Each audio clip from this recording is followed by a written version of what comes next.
একটা ছোট্ট টুনটুনি পাখি তার বাসা থেকে উড়ে উড়ে আকাশে চলে আসলো।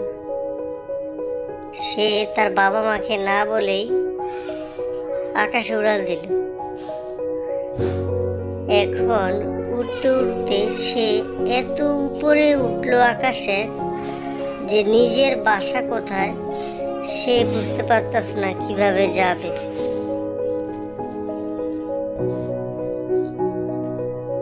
আমি কোন গ্রামে এসে পড়লাম?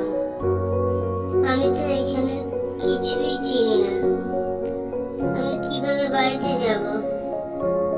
মা, আমি তো তোমাকে দেখতে পাচ্ছি না মা। পাখিটি উঠতে উঠতে একটি রাজবাড়ির গেটের কাছে এসে বসলো। সে ভালোভাবে লক্ষ্য করে দেখলো বাড়িটি বিশাল বড়।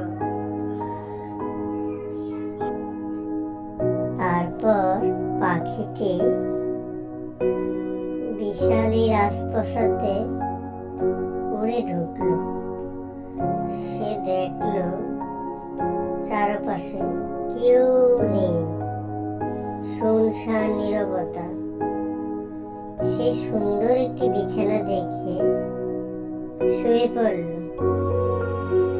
সে অনেক ক্লান্ত ছিল, ভাবলো একটু জিরিয়ে নি। সে এত সুন্দর কে রে আমার বিছানায় এসে শুইল? তার এত বড় সাহস! উঠ উঠ, আজকে তোকে মেরেই ফেলবো। আজকে আমার হাত থেকে তোকে কেউ বাঁচাতে পারবে না। বাঁচাও বাঁচাও, আমাকে মারবেন না। আজকে আমার হাত থেকে তোকে কেউ বাঁচাতে পারবে না। অনেক দিন আমি কিছু খাই না, আজকে তোর মাংস খাবো। আহা হা হা।